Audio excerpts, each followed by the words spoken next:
Okay, so the first book was Peace Weavers. And so it's a painting by a marine artist, Steve Mayo, which shows the day that white folks showed up in Coast Salish territory around Bellingham Bay. And here's this family just going about their daily business, and here comes Captain Vancouver or somebody, and life will never be the same, but they don't know it. So that had 4 biographies in it. And because WSU did not want to publish a 500-page book, so they said pick 4 out of your 8. So then 3 months later they said, well, let's go with the other 4. So Interwoven Lives is 4 more. That includes the story of Captain George Pickett's wife and son, which almost everything you've ever read about that is bogus. Built out of myth, built out of stereotype.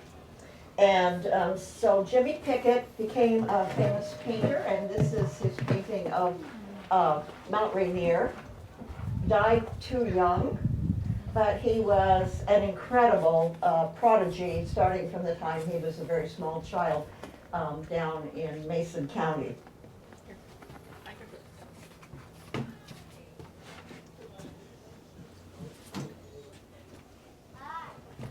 Okay, so this is the 3rd book, and this is one of the 2 guys I'm going to talk about today, Edmund C. Fitzhugh.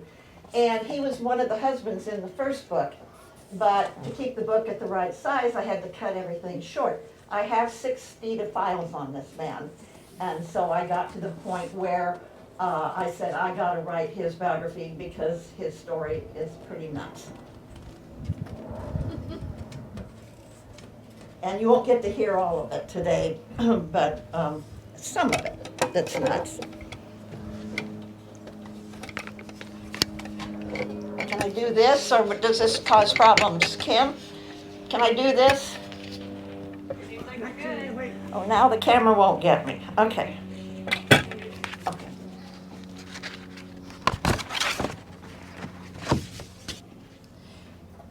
So what I'm going to talk about is Fitzhugh and Frank Chenoweth of Crescent Harbor. Do you guys, have you heard of Frank? He's kind of overlooked in the local histories, like his name will be there. He moved there in the 1850s, and he was 2 years younger than, or Fitzhugh was 2 years younger than him. So they both became territorial justices.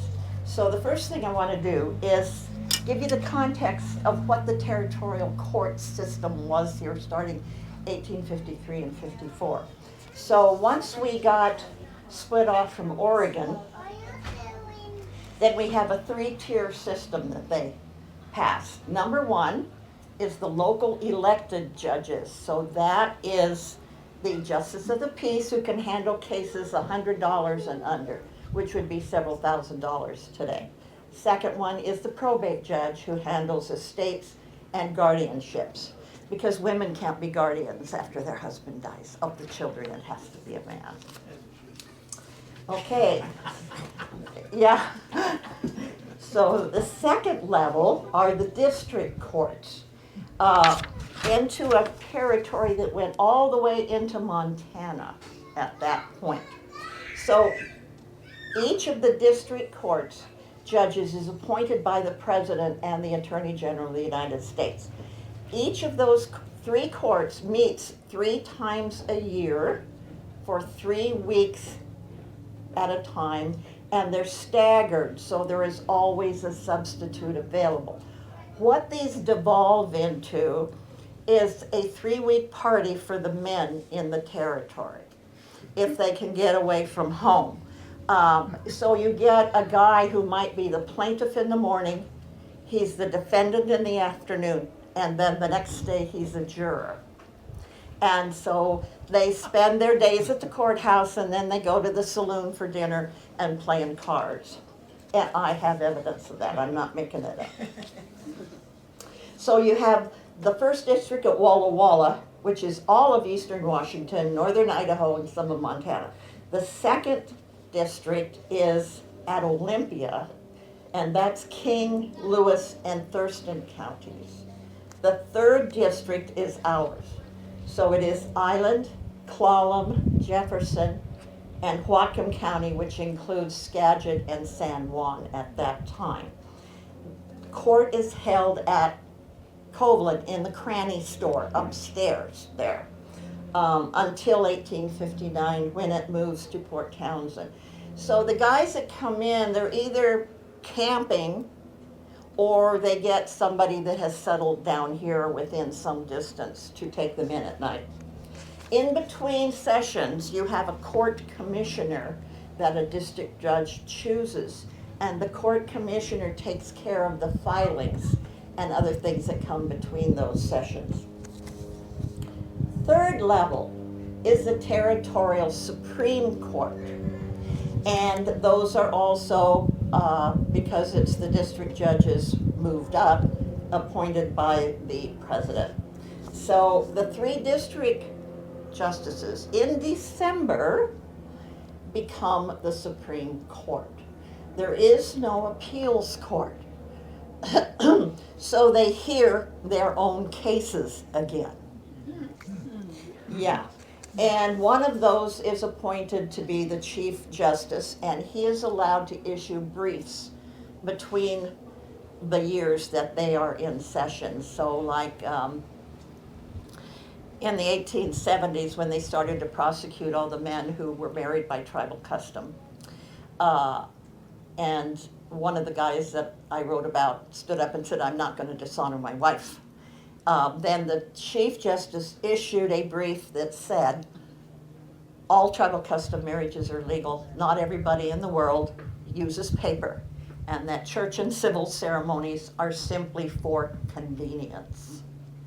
And so that then brought all the prosecutions to a halt and established a new rule for us. So the two guys I'm going to talk about is Fitzhugh and Francis Asbury Frank Chenoweth. And their backgrounds are quite different. So Chenoweth is born in Ohio, raised in Iowa, has an informal legal education, so he's not going to Harvard or anything, but he's licensed in Wisconsin. In 1849, instead of going to the gold rush, he goes over the Oregon Trail and settles on the north side of the Columbia River. So that's still Oregon at that point.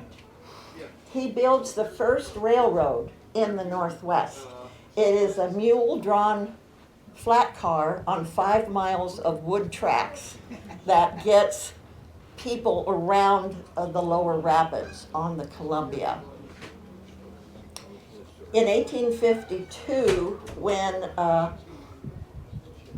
he's still in Oregon, he is the territorial legislator representing those counties which were called Clark and Lewis, north of the river.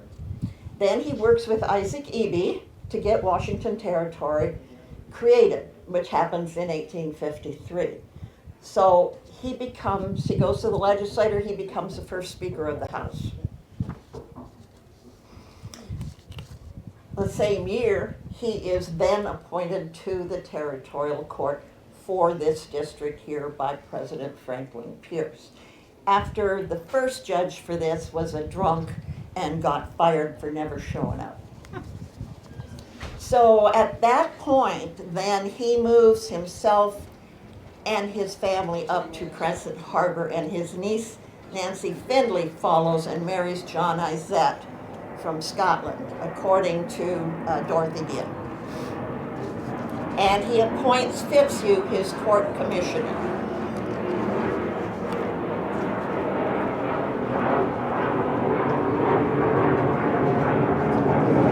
His term is supposed to go to 1858, but President Buchanan is elected in 1856, who lives and breathes the spoils system.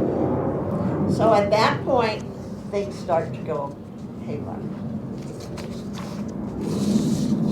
So Edmund Clare Fitzhugh is very different. He's born in Virginia to one of the earliest prestige families in the South, some of the King Charles Cavalier descendants.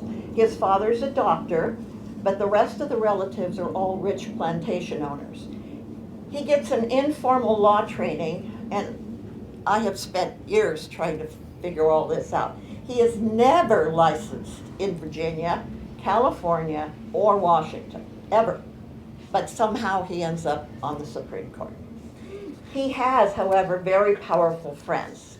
California's first Senator, William Gwynn, his first law firm in California that he went to work for in 1849 was headed by Edmund Randolph. Anybody recognize that name? Grandpa was the first Attorney General for the United States after the Revolution, so big time. Then he joins with Calhoun Benham in a law firm.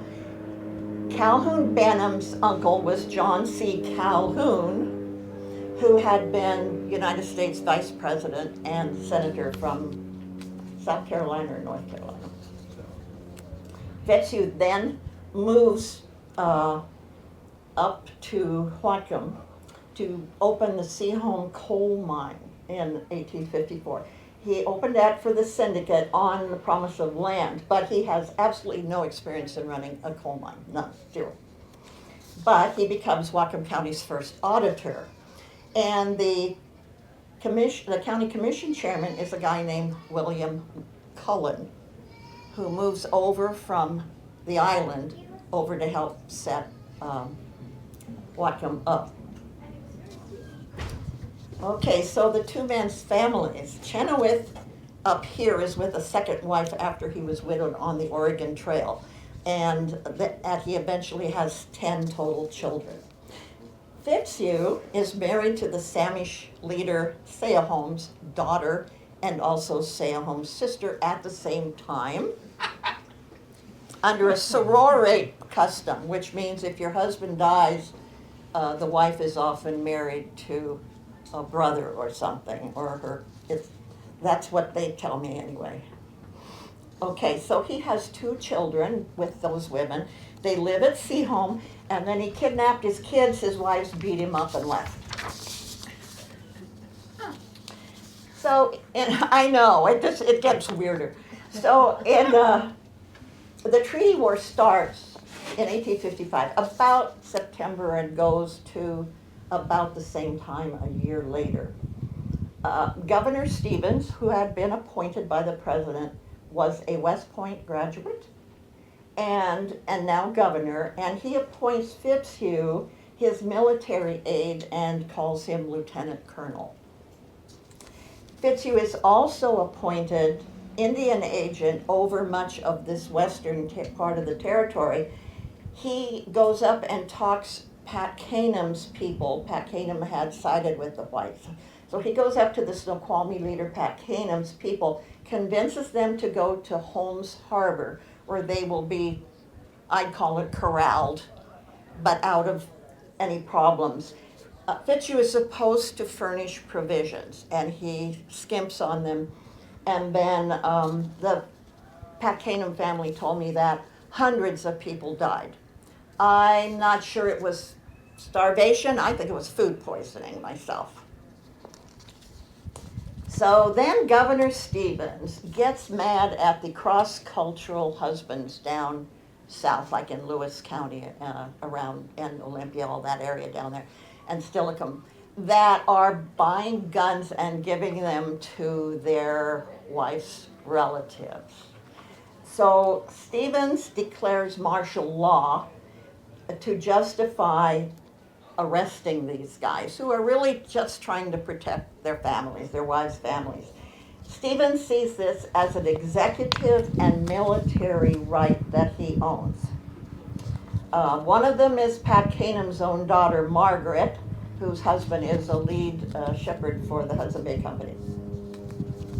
If you get interested in this subject, I have brought 2 books that you could get somewhere. One is the Isaac Stevens biography by Kent Richards, and the other one is called Confederacy of Ambition by Lang, and that has a much better description of all this craziness that goes on during that war. So Justice Chenoweth and the other guys on the Supreme Court now declare that martial law order is illegal because the people are getting no due process before being thrown in prison. And those settlers have now secured the territory's best lawyers. However, at that point, Chenoweth gets sick. At least they say he was sick. He may have just wanted out. And so new justice is appointed in his place temporarily, Justice Lander. He refuses the order, also the military thing. So Chenoweth up here then issues a writ of habeas corpus to get these people out of the jail from home. And then Lander, who had been acting justice, he gets arrested too. So Chenoweth orders Lander released, and this all devolves into the militias being involved that they have formed up here of all the settlers. Stevens finally gives way, but he now hates Chenoweth. And we are now coming into the period of nomination for justice, and Chenoweth is up for re-election. And Fitzhugh is now the Democratic Party chairman for the whole territory. So the fight then begins between Chenoweth, who's very respected, and Fitzhugh loyalists to Stevens, who got Stevens elected territorial delegate to Washington, D.C. You get to elect that guy, but you don't get to elect your own governor. The new guy that is appointed governor, his name is Fayette McMullen. And McMullen ends up opposing Fitzhugh, a fellow Democrat, and nobody can figure, every book that's ever been written, they can't figure out why. This is why. McMullen served in the Virginia legislature with both Fitzhugh's father and Fitzhugh. So there was something left over from those days back in Virginia that influenced the fact that he came out for Chenoweth instead of the man that he knew of the same party. So your nomination path goes through the Attorney General's office and then to this new Democratic President Buchanan, who is trying to keep the nation together at a point in time where it's brewing. The Civil War is brewing. So he's a Southern sympathizer, even though he's from Pennsylvania. And the reason for that is he was our first gay president. He was our first gay president. I have a whole book on it, yes. His partner of many years, they lived together, was Pierce's vice president, William Rufus King, who died about 6 weeks or so into his term, but was honored by King County in Seattle being named for him. But in political circles, these two men were always known as Miss Nancy and Miss Fancy. So it was not a secret that they were gay. It's just that it was all in foggy language. So in the U.S. Attorney's Office now, Chenoweth is going to run for renomination, and now you've got Fitzhugh coming along. There are advantages to him. Jeremiah Black, had been the Pennsylvania Supreme Court, now Attorney General, and he was appointed by fellow Pennsylvanian Buchanan. But there's another guy working in the office, and his name is George Fitzhugh, and he is Fitzhugh's cousin. He is a doctor and a lawyer who wrote a book called Sociology of the South. And this book grabbed hold, it was a bestseller for those days. And it said that slaves were more free than northern laborers. So slavery was beneficial. Plus, he said women have only one right, and that is to be protected. So no voting, nothing. So Stevens then nominates Fitzhugh, and he gets these letters of support from Fitzhugh's old friends. This long process that this goes through, The context is there's an epidemic up at Bellingham Bay. The Eby murder takes place during this time. The start of the Fraser Gold Rush and all these people coming through. The oncoming Civil War with the brand new Republican Party gaining members who can see what's going to happen, and the fights for influence. After Fitzhugh is nominated, 2 months later he kills a guy in his backyard. And then 4 months after that he challenges Robert Hugh Davis to a duel. And Davis and his wife, I think, are the first story in the first book, because she ends up down here at March Point forever. But Davis was Jefferson Davis's nephew, and who was Secretary of War. Now he's Mississippi Senator. So this stuff isn't sitting very well with the people of the 3rd District. Opposition begins. Jefferson and Clallam send in some petitions against Fitzhugh and some letters. And then, oh.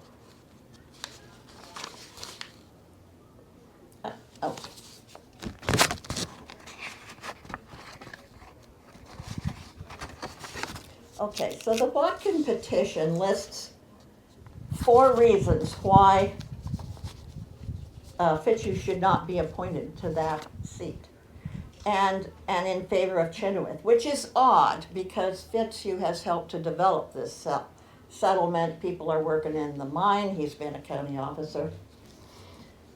First reason, said E.C. Fitzhugh, although long known as the leading Democrat in this county, we do not consider worthy of our confidence or support, for his language and actions in his intercourse with his fellow citizens plainly show that his feelings are diametrically opposed to the cardinal principles of democracy, whatever his public career may show to the contrary, and we consider a Democrat from interest and not principle to be unworthy of our confidence. Second, he has totally estranged the affections of a very large majority of his fellow citizens. His deplorable and reckless conduct and his intercourse with the poor also of the community. Third, we do not consider him qualified. And what is interesting about that is one of the people who signed the petition was Fitzhugh's own law student studying under him. And then that about 6 months ago he shot a fellow citizen, died 3 days later, for which he has yet to appear before a court of justice. Then they included a 5th item for support of Chenoweth, who had, quote, discharged his duties to our full satisfaction, and thereupon we hope he can continue. And almost everybody that lived up at Wellman signed that petition against Fitzhugh. Now, the Island County petition follows just basically days after Chenoweth writes a letter to the Attorney General in which he says, Stephen said he'd nail me to the counter and teach me whose path I had crossed. So the Island County petition is kind of short, but it's got everybody who lived on the island, is what people that my sources say. There's 69 signatures, plus the guy who wrote it. So I have deposited a copy of this if anybody's doing research into people who lived on the island between the censuses. This is 1857. And all those signatures are on there, and they can copy that for anybody who'd like to have it. So then you get this guy named Caleb Miller. Does anybody know who Caleb was? He's the father of Adelaide. I don't know. It's the first time I've ever seen his name. Oh. Caleb Miller. So he writes. Adelaide Miller was big in 57. That's that same period of time. Yeah. So he gives these reasons why Chenoweth should not be appointed.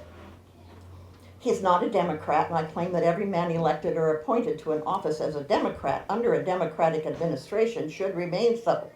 Second, he denounced the administration of Franklin Pierce. Third, he denounced the Pioneer and other good Democratic papers. Fourth, he denounced the Honorable Joseph Lane and other Democrats. Lane was governor of and senator from Oregon. Fifth, he is a black Republican and casts his vote and his influence for that party. Sixth, he was on the fence during the last campaign. Seventh, he was engaged in a clique to defeat and did defeat the Democratic Party for representatives and county officers at the last election in this county and elevated black Republicans in their stead. Eighth, he's not a man of truth and variety. And nine, he advises people to kill their neighbors' cattle. So there's a story there that I would love it if somebody got into people killing their neighbors' cattle here in the 1850s.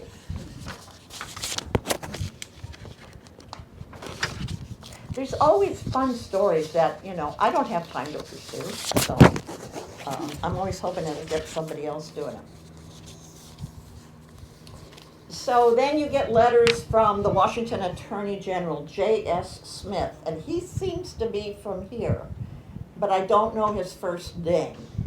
But he writes to the Attorney General that Stevens had succeeded by hook and crook in obtaining the nomination for territorial representative, and said he was going to crush every man who raised his voice against what he saw as violations of the law during the war. Then McMullen writes also in support of Chenoweth. And then we get a letter from Island Sheriff Thomas Cranny and Notary Winfield Eby back to the Attorney General. They want him to know that Fitzhugh's nomination is, quote, universally condemned, and that all aspersions on Chenoweth's character are lies. So Fitzhugh's appointed by Black and Buchanan and is sworn in on September 7th. Remember that date, September 7th, 1858. 5 days before the swearing in, Chenoweth, of course, is still justice until the swearing in. So he and the grand jury, 5 days earlier, indict Fitzhugh for murder. He issues a warrant on the 3rd, the next day. The 4th is Chenoweth's last day in court. On the 18th, the sheriff arrests Fitzhugh, and on the 22nd, Fitzhugh is holding his first court. So he's now under indictment for murder, but holding his first court. In October then, he issues his own change of venue. So the people up here aren't going to put him on trial, and they're going to convict him. So then that trial's going to take place in Olympia, but Chenoweth now becomes Fitzhugh's prosecutor for the district. So now they're going to kind of work together.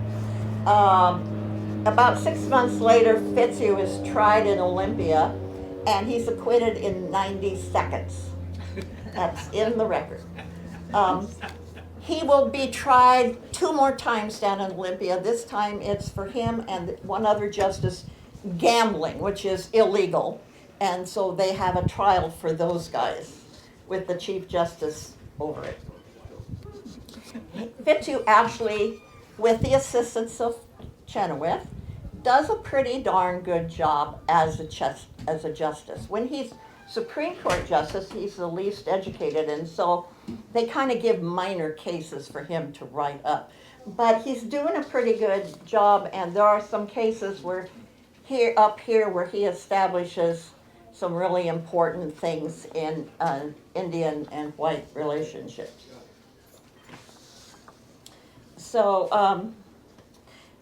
now they're going to be out of office after Lincoln is elected, of course. But the new appointees aren't going to arrive until August of 1861 to take over. At that point, Chenoweth retires over here to his land on Crescent Harbor. Fitzhugh leaves briefly, and he marries.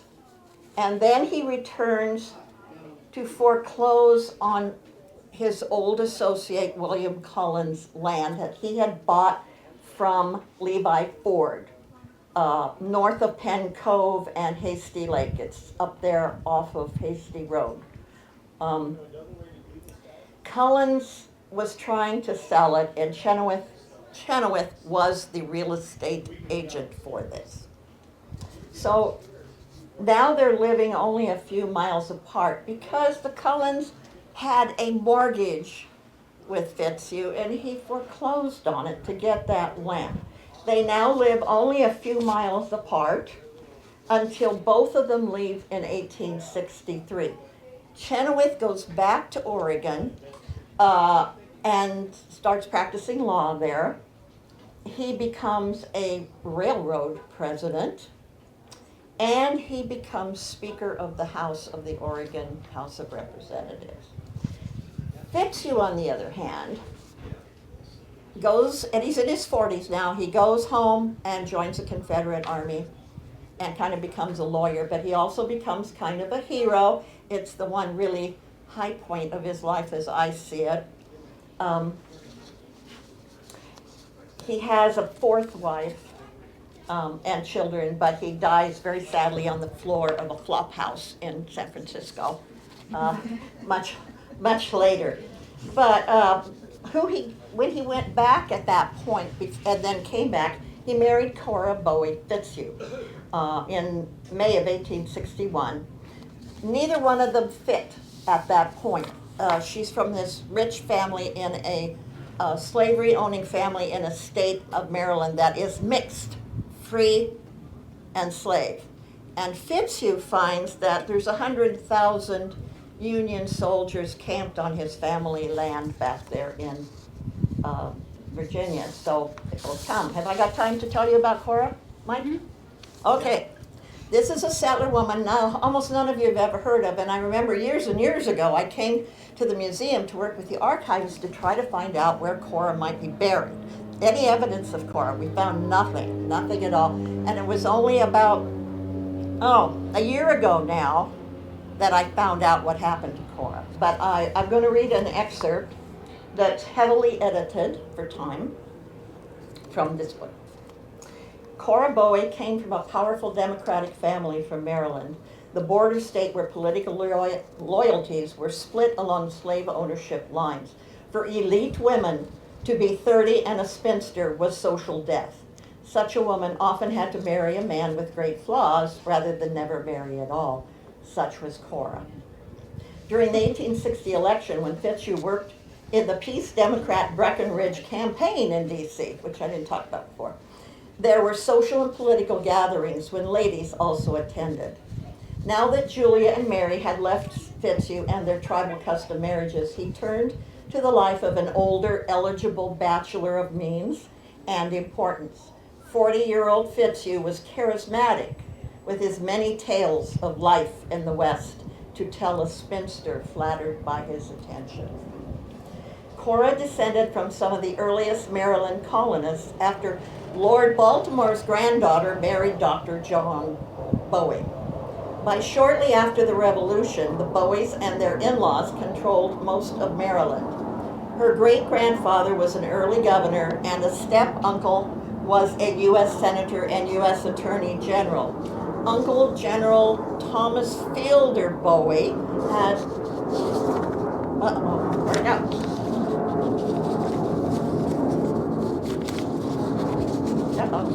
Where's my pages?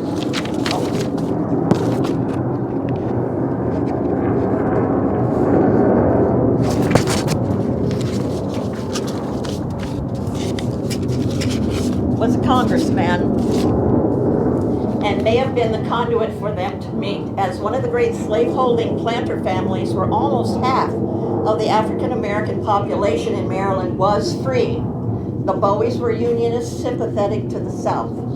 For Fitzhugh, the Bowies were both conveniently influential, wealthy, and of the same copperhead political mindset. Cora's mother died when she was 17, and in her social circles, her future was only many years of caring for her aging businessman father and 5 younger siblings at Cedar Hill.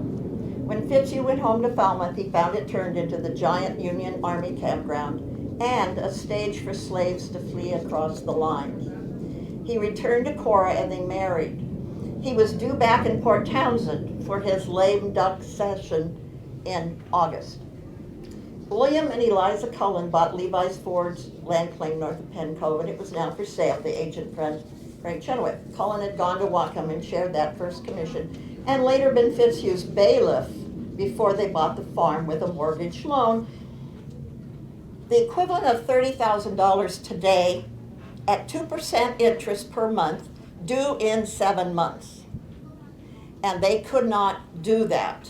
So they went to California to try to make money and came back still unable to pay. So that's when Fitzhugh foreclosed. So he and Cora took Captain Coop's ferry from Port Townsend with all their belongings. The scattered sights that met Cora's eyes after she hiked over the lip of the bluff and when she walked or rode a horse the miles to Penn Cove and her new home bore no resemblance to anything she'd seen before. Ferry house standing alone across open prairie, Lower Skagit village, long houses, the lone Coveland store, and across the water, the more settled Coopville. Penn Cove was a densely populated coast sailors' center for many other activities in addition to cultivating the nearby prairie and the nearby Horse Clam Beach. A larger village spread along the north shore led by treaty signer Golia, and long fortified against the Lake Wheeltock raids. The other thing Cora saw were some treaty war block houses, and she would soon hear endless stories about Isaac Eby's horrific death and other raids. 1861 island newcomer Cora Bowie Fitzhugh might have been sophisticated in her plantation Maryland world, but she was hopelessly naive in her new one. Perhaps she had an adventurous soul that had never been allowed to bloom, but she could as well have been completely terrified by her new surroundings and life with a former Virginian she did not really know. Cora's new home would be a shock. It was a dwelling, which may have still been a log house given the short periods the Fords and Cullens lived there. There was an outside kitchen, a log barn, and an outhouse, as well as a rail fence to keep livestock in. Unlike Maryland's carefully organized plantations that dominated the rural landscape, Whitby's pigs, cattle, and sheep saw crude fences as minor inconveniences. Some cattle even went dangerously feral. Wolves preyed upon animals that left their fences, with piglets a preferred delicacy. What was familiar to Cora was how far away her neighbors were, and that buggy smooth dirt roads were rare there also. Unclaimed land lay on two sides of the Fitzhugh farm, but to the east was a lake where the Scots-Welsh Hasty family lived. Former stonecutter Thomas, the current Island County Sheriff, and married to an Irish nurse. Another prospective friend for Cora was a New Brunswick-born Irish woman, Margaret Power, who lived south on the trail from Penn Cove. Her husband was an Island County commissioner when Whatcom split off, and new county auditor Fitzhugh would have known him from then. Plus, Power was a fellow member of the Olympia Masonic Lodge. He had raised cattle and started the island's first blacksmith shop prior to his death 2 years before Cora arrived. Since then, self-reliant Margaret ran the farm alone with her 6 children. If anyone could help Cora through her adjustment to living on an island with a demanding husband in a crude home and without her family or the slaves who did menial chores, it would be Margaret Power. 2 occasions that united the scattered settlers around Penn Cove were Christmas and July 4th, when they feasted together, played games, raced horses, and danced at the ferry house. Cora and Edmund missed July 4th, 1861, but their first Christmas was similar, with some overnighting after the feasting and dancing. Cora probably looked forward to the chance to dress up and be among a group of women at her second Christmas celebration, no matter how different from herself they might have been. She never attended. She died on November 1st, 1862, in Victoria. Fitzhugh may have taken her there to see Dr. John Helkin, who had trained at the prestigious medical school in Edinburgh. It's possible she died in childbirth from an injury, typhoid, or cotton pneumonia. I think it was childbirth, given what Fitzhugh does with a fourth wife later. And I think that's what, but we don't have a record. Fitzhugh buried her in Victoria's little cemetery with Anglican church rites. And I hope you like your introduction to Cora, because she should have contributed more here. Yeah. So, any questions? Why do you think the natives at the Holmes Harbor Special Indian Agency were food poisoned? Well, what the Pat Canham family told me was that they were poisoned there. And I just sort of don't believe that Fitzhugh or anybody else set out to poison the families of Pat Canham, who had come in with his warriors on the side of the whites. It doesn't make sense to me. But their statement is all I have to go on. If this happened, it was covered up. Covered up because they told me 700 people died. I just don't believe it was that many. I think it got increased as stories and years go by. But Fitzhugh's on the record for having not provided enough food for them. He had them bring down what they had up at Snoqualmie, Snohomish, and Skycomish, bring down to feed themselves, and then they were allowed to fish. So I just have a hunch that it was food poisoning from something being left to rot and still Not a need, deliberate poisoning. but maybe not a deliberate, but we don't know. You know, we don't know how Chief Pat Canham died. That's always been covered up. It just appeared in the paper as, you know, he died a couple months ago. That was probably murder. So it's always possible, but no way to know. I've never found a source that would tell me that. Yeah. When they moved his body, did they, because I know they buried him close to wherever he died, and then they moved it over to Tulalip? Didn't they? He didn't die at Tulalip. Pat Canham. Pat Canham. He died somewhere else, they buried him, and then they moved the body, so they didn't Yeah. find evidence, Yeah, skeleton or whatever. I knew about it years ago, but I don't anymore. However, I'm supposed to be going to talk at the two ends of the Snoqualmie Valley, Monroe and North Bend, in October. So I'm going to haul those boxes back out and get more familiar again, because Pat Canham's, one of his daughters married a guy that came up to Whatcom County, Patterson, and founded what became Linden before the Judsons arrived. The Pattersons were there. Yeah. So that's the whole biography of Elizabeth Pat Canham is in my second book, Interwoven Lives. So, but that's in a box now in the storeroom. So I'm going to have to get it back out and get more familiar again with what you were just talking about, where exactly he died. Because I have the newspaper articles, I just don't remember where they were at. Because they were like this big. And I'm like, this was huge. This was huge. And yet here we've got it this big. Yeah. And that to me is suspicious. Don't you think? It is. Well, Yeah. it was when I first read about it. Yeah, it doesn't look right. No. It doesn't look right, yeah. Yeah, This is a check on my memory. Was Judge Chenoweth involved with the trial of Leschi at Stellicum?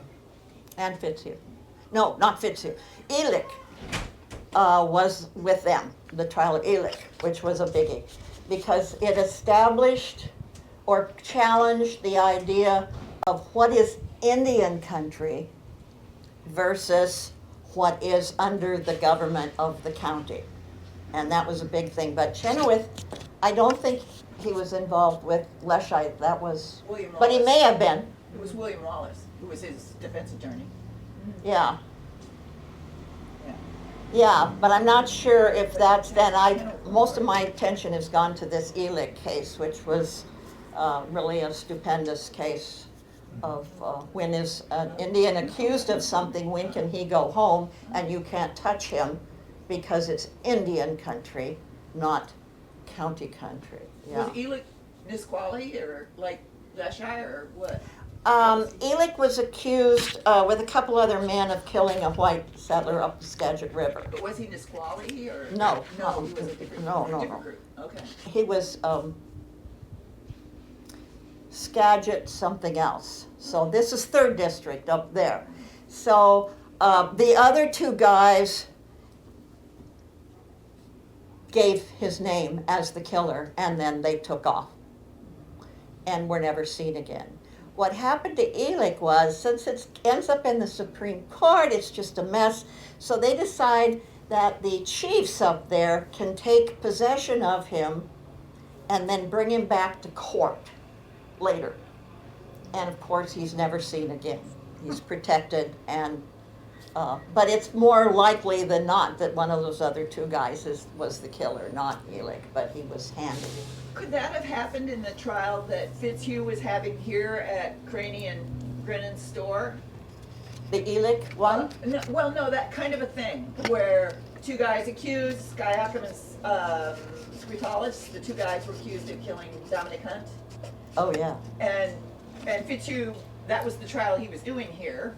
Was it? Yeah. Was it within him? Yeah, I can't remember he's the that. one that gave them the death penalty. Oh, that's right, and he says, I want him dead by noon, and it's Yeah, in big dead black by- letters Yeah. on Christmas or something, Yeah. dead by Christmas, and gone by noon, and he wrote it in big black letters. So- Yeah. So do you, I mean, it's really hard. I've read the territorial record that, I mean, they've sent it to, for that trial, but there's no, court recorder or, no court reporter just writing it all down. There And I is. kept wondering, That's what the was record the is. evidence? But what was Well, the, that's they the never thing. list the evidence. That's the thing, is what, I read 14,000 legal cases, because I invented Oh, a good. couple of databases. Uh-huh. And what you see is that there are clerks and there are clerks. So Uh-huh. they don't have to put anything in that they're not putting in, or they're writing too fast and leave something out, or they're Uh-huh. just no good, so they can shorten up stuff. What is in a file is what they decided to leave in the file. So I have seen cases like of a domestic abuse with, where a hunk of the woman's hair is in the file. Yeah. But that's because the judge and the clerk decided to leave it there. Didn't have to be there. So sometimes you get lots of witness statements, so the evidence, but other times not so much, or it's almost empty. Well, yeah, I mean, but that thing about those 2 guys being accused, Eli Hathaway was the sheriff that brought in the corpse, and then Fitzhugh oversaw the trial, and I just couldn't see in there what the evidence was. They just say the evidence is strong, but the 2 guys that accused, the 2 guys that got hanged, were accused by 2 guys that left. And Exactly. so that's why I was wondering, could it have been the same sort of a situation? Maybe. I can't remember the details. I know I have it in a file at home, but I haven't read it in a Because I long just keep time. wondering if, like so many of these Native people who allowed themselves to get hanged, like the guys at, that took the fall for Walla Walla, for the Whitmans, they just saw themselves as like Jesus, I'm going down for my people. Wait a minute. They did. Wait a That's what minute. they said. Have you ever toured the Whitman Mission Oh, with yeah. a Cayuse man? Yes, I A have. Cayuse professor? Yes, no, but I have. He says they deserved what they Oh, got. absolutely. Oh, do you think so? No, I have no problem with that. Okay. That's not my problem. My problem is the guys that got hanged for it. Yeah. They went down for it. Yeah. And I suspect that this is another one of those cases where they just said, I'll take the rap, so you'll leave the rest of my people alone. I believe that occurred. Yeah, and that's what I'm saying. Could that happen? Could that, is that? But those cases, How there's come another was that? case that Fitzhugh was supposed to be involved in. There's no case file at all. Yeah. There's nothing. That period is a little craziness where they're trying to decide who's in charge of who here. What the Cayuse professor told me while he took me to the Whitman, he said, what's her name?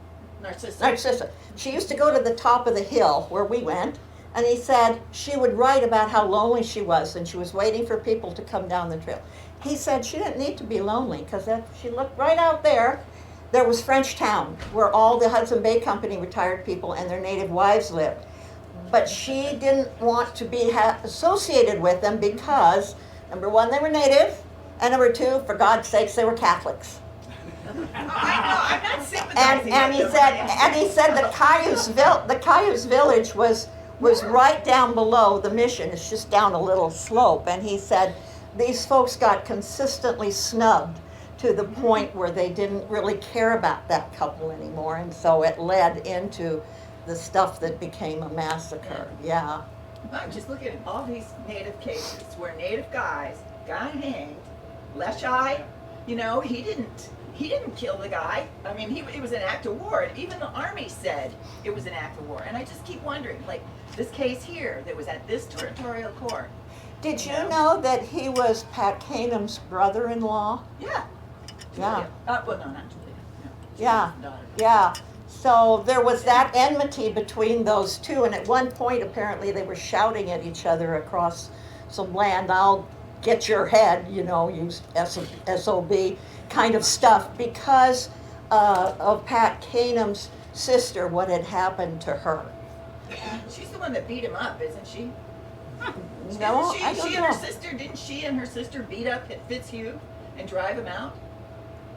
Oh, no, that's Sam, we're talking up here, that's Sammy Seahome Oh, okay. I'm sorry. family. Yeah, that's where you arrived, I think. Yeah. I'm not sure. Okay. Yeah.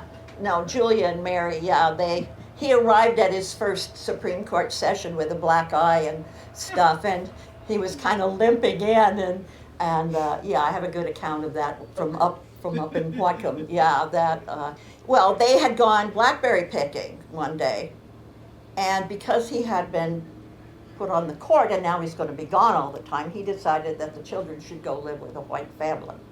So they're out blackberry picking, he just kidnaps the kids and shuttles them off down to the South Sound. So when the women come home, their children are gone. Yeah, so they beat him up and left. And divorce is fine in tribal custom marriages. When your husband treats you like garbage, it's fine to leave, and it's called a tribal custom marriage, and then you can remarry whoever you like, yeah, rather than have your parents help. That's somebody good. Yeah. What do we have to do to get the three of you to do a podcast? Well, there's all these things that you can look at things differently, all kinds of stuff that went on up here. And it was especially interesting up here because of all the cross-cultural marriages, which complicated everything. So like the Whatcom militia, during the treaty war, they were all in it. But what they did, they'd go and practice on Friday nights and shoot one bullet. Then they'd play poker and drink. And when they finally got assigned to go someplace, they were sent up the Snoqualmie River, where Pat Canham's people were gone. And they sat there for a year or so, playing poker and fishing and drinking, yeah. But their wives, see, were all native.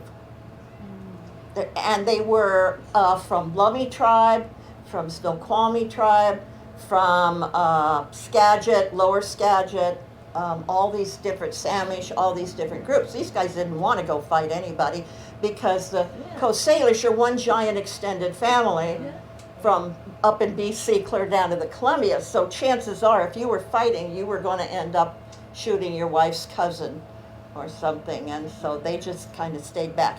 I don't think Island County's people got very involved either. Not a bit. Even though there weren't as many cross-cultural marriages that I found, but at least two of the captains, and then somebody else. Yeah. Do you know Charlie Thompson? That name ringing a bell? Charlie Thompson? He had donation land claimed down by Freeland No. in the early 1850s, and I think I found him in a census record.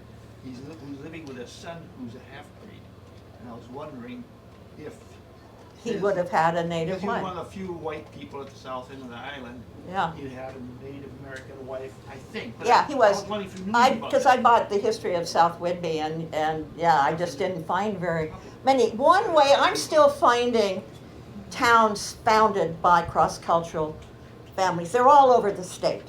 And the way you often can tell is that the history begins with the first white woman or the first white baby. And then you know that the men are already there. So that tells you, maybe there was a native wife there already, yeah. Yeah. But that's my tip off. But Bo up there, up the river, or up the town highway towards Bellingham, they just got in touch with me just a year or two ago and said, did you know about us? And I'm like, no. But the list continues to grow. So it's Wenatchee, Colville, Chewelah, Spokane, Yakima, towns just everywhere that were started by cross-cultural families, and then they didn't get any credit. They didn't get any credit, yeah. Any other questions? I was just gonna say that I might be able to make your podcast dreams happen, because we'll have podcasting here soon. I don't do stuff I like that. wanted This to- is as far as I go. Yeah, we'll sneak it in. You All won't right. know. You'll just think you're talking in a room. Well, I've been on Puyallup Library's podcast, I guess. So that, they told me that was the destination. Right out there. Any other questions? Well, thank you guys for coming. I'm so pleased that you, especially that you wanted, or were forced to hear about Cora Bowie Fitzhugh and her connection to this island. And if anybody wants to buy a book, they've got some inside, and I will happily sign. And if you do, be sure you take one of my business cards, because I always want to hear from anybody who reads my book, and you can tell me it was trash, or you can say, I'd like to add to what you found, and stuff, and that's how I hear about new It's information. a great resource. Your book is a great resource. Really? Thank you. Oh, yeah. This book? Yeah. Yeah. Thank you. It's the one that has sold the least, I think, because, well, he Because it's such a doesn't good look resource. pleasant, does he? Right, his face doesn't look. That's his official.